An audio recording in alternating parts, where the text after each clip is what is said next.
Hello, folks. Primetime James Thomas of the Primetime Movie Network is here, coming at you with another video. And today, I want to talk about something that's been making a little bit of buzz around the horror movie community. My co-host Paul, Primetime Gorehounds, showed me this news a couple days ago. I'm just now getting around to it. I'm sorry. I'm a little late to this, but hey, but never late is better. Wait. But better late than never, but never late is better. Shout out to Drake. And yes, and it is John Carpenter is back. Yes, he is back as the new mini-series, anthology series, um, John Carpenter's Suburban Screams will be released out on Peacock on October 13th, right around Halloween time, and everyone's all excited about it. Everyone's like, "Oh my God, John Carpenter is back! John Carpenter's Suburban Screams, he is back! The man is back! The man that gave us Halloween, the master of horror, is back! Aren't you excited, James?" And I gotta say, yes, but let's pump the brakes. Let's relax. Sit down. Let me talk. Let me talk to you. Yeah, let me talk to you. Now, for those who may not know, okay, John Carpenter is my favorite movie director. I love John Carpenter. Y'all know how I feel about Halloween. I love the movie They Live. I love Big Town, Little China. Big Trouble in Little China. I'm sorry. I love John Carpenter's films. Hell, even John Carpenter's Vampires has some redeeming qualities to it.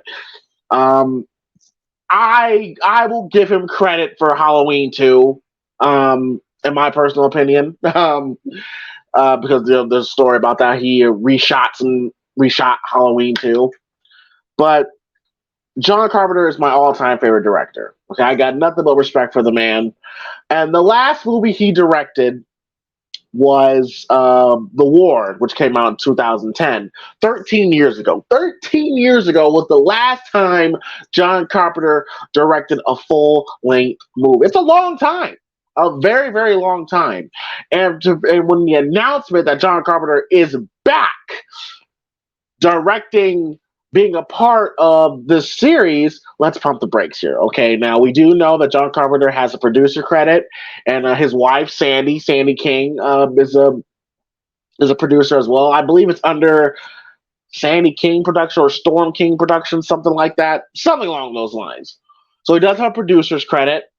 His name, is attached to it. Just for selling, for marketing purposes, which of course is to put John Carpenter's name on something. People are going to watch. People are going to watch. People are going to be interested and invested. But let's pump the brakes here, okay? John Carpenter is only doing the music, of course, with his son and godson, I believe, and he's only directing one episode. One episode, and I believe, from what I've heard, what I've heard is that he directed this one episode pretty much from the comfort of his own home. I believe he said this in one of his recent cons where he directed this while at home. So pretty much that he directed this episode on Zoom or Skype or FaceTime whatsoever. Well, he was at home probably playing his Xbox, playing fucking NBA 2K. That's all John Carpenter loves to do now, is play video games on his Xbox, play NBA 2K. So that's what is really going on, once you really dive deep. Now, granted, I know everyone's excited, like, oh my God, John Carpenter's back! Yes and no, okay? Now, Suburban Screams is an anthology series where I think it's like 6 or 8 episodes where it's all takes inspiration from real life events. Especially from real life events, and like 6 different people get to tell their stories about these very scary, tragic situations that's happened in a suburban neighborhood. Again, that's right up John's wheelhouse. That's right up John's wheelhouse. That's Halloween, pretty much, where you take a nice suburban neighborhood where you think nothing should happen, nothing tragic should happen, and turns out something does. That's right up his wheelhouse. Now, on the it does John Carpenter have some creative input sprinkled all through the series? Will there be some John Carpenter esque moments in the series? That remains to be seen. That remains to be seen. But if we're talking about John Carpenter being on set behind the camera, directing and giving spots and blocking and all that stuff, no, that's not what John did. John is basically at the home playing Xbox on the Zoom call, giving direction, which is nothing wrong with that. But how engaged can you really be if you're on a Zoom call directing a film? I don't think nobody here really can. I don't know if there's any filmmakers here, but I highly doubt you can really be emotionally engaged if you're doing it over a Zoom call. Now, what I believe, and I thought about this because John Carpenter he's 75 years old. Okay, he's approaching 80. He has nothing left to prove. Nothing left to prove. And I followed John Carpenter's career from the very beginning, pretty much. And one thing about John Carpenter is I've always felt that John may be a tad bit bitter. Not so much about his career, but how it's pretty much gone for the most part, because all the love and praise that we give John now, he didn't initially get at the time. Because let's be clear, he had Halloween, which we all know the status of Halloween. And then, he had The Fog, which is respected, Escape from New York. But I remember The Thing back in 1982 was a passion project for him. The Thing is John Carpenter's favorite, the Thing from Another World is John Carpenter's favorite horror film of all time. It was a passion project for him. Some say The Thing is greater than Halloween. Whenever people say that to me, hey, I don't disagree. But it was a passion project for him, and it got critically bombed, universally bombed. Now it's a cult classic, but at the time it bombed. And John Carpenter's career has had a lot of ups and downs.